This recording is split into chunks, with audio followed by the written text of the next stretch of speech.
अस्सलाम वालेकुम व्यूअर्स, आप देख रहे हैं एम एच कोडिंग। आज के हमारे सी प्लस प्लस के लेक्चर में हम बात करेंगे ऑपरेटर्स क्या होते हैं सी प्लस प्लस में। सबसे पहले बात करें तो ऑपरेटर के बारे में बात करें तो ऑपरेटर जो होते हैं वो एक सिंबल होते हैं जो कि मुख्तलिफ जो है ऑपरेशन परफॉर्म करते हैं ऑपरेंड पर। अ, जो है ऑपरेटर जो होते हैं वो मुख्तलिफ़ किस्म के होते हैं। फॉर एग्जांपल हमारे पास अरिथमेटिक ऑपरेटर हो गए, रिलेशनल ऑपरेटर हो गए और लॉजिकल ऑपरेटर हो गए। अगर हम फॉर एग्जांपल हमने हमारे पास एक वैल्यू है 5, अगर हमने इसको कोई भी वैल्यू असाइन करनी है, अगर हमने इसमें कोई भी वेरिएबल ये जो इज़ इक्वल टू का साइन है, ये बेसिकली हम असाइन करवा रहे हैं किस वेरिएबल को, ए नाम के वेरिएबल को हमने जो है 5 की जो वैल्यू है वो असाइन कर दी। ये हमारे पास जो है वो असाइनमेंट ऑपरेटर हो गया। अगर हम बात करें अरिथमेटिक ऑपरेटर की तो इसमें जो है मैथमेटिक्स के ऑपरेटर जो हैं वो इस्तेमाल होते हैं। फॉर एग्जांपल हमने बी नाम का एक वेरिएबल ले लिया, जिसको हमने इंटीजर टाइप डेटा टाइप बना दिया।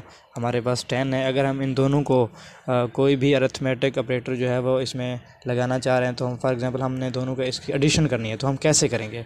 सिंपल हम लिखेंगे सी आउट ए प्लस बी, हमारे पास जो है इसका जवाब आ जाएगा। डेफिनेटली हमारे पास इसका जवाब 15 यानी 15 आएगा। अब देखते हैं तो हमारे पास जो है रिज़ल्ट 15 आ गया। तो इसी तरह से अगर हमने इसमें कोई और हम जो है अरिथमेटिक ऑपरेटर लगाना है, फॉर एग्जांपल हमने सब्ट्रैक्शन लगाना है तो हमारे पास जो है सब्ट्रैक्शन में जवाब आ जाएगा इसका। इसी तरह से आप मॉडुलस लगा सकते हैं, इसी तरह जो है डिवीज़न का लगा सकते हैं। इसी तरह जो है हमारे जो हैं ऑपरेटर्स होते हैं वो इस तरह से काम करते हैं।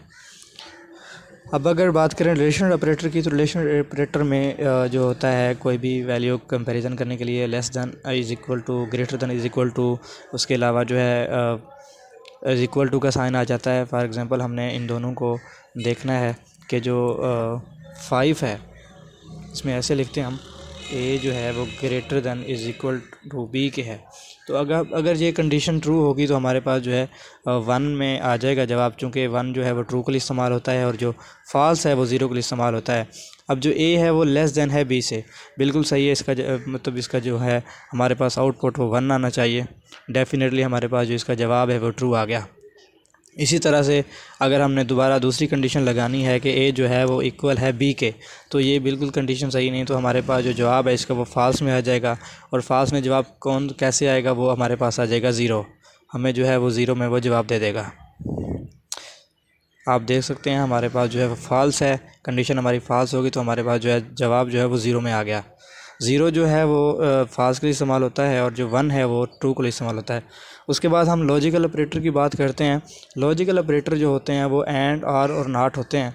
हम इसको किसी भी जो है कंपैरिजन कंडीशन के लिए ही इस्तेमाल करते हैं। फॉर एग्जांपल हम यहाँ पे इसको देखते हैं ए एंड बी, सॉरी, अगर हम बात करें ए एंड बी जो है इस तरह से, ए जो है वो ग्रेटर देन है बी से,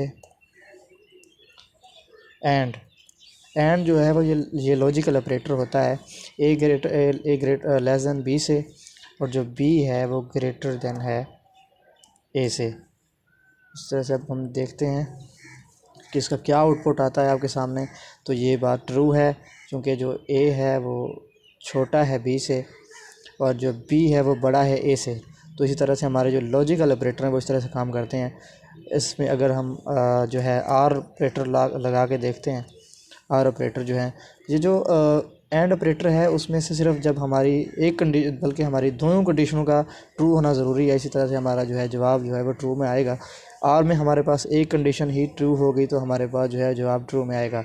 अगर फॉर एग्ज़ाम्पल हम यहाँ पे कंडीशन लगा देते हैं तो हमारे पास अगर एक ही जो है वो ट्रू हो रही है तो इस तरह से हमारा जो जवाब है वो भी ट्रू में आ जाएगा। हमारे पास एक कंडीशन का ट्रू होना ज़रूरी है।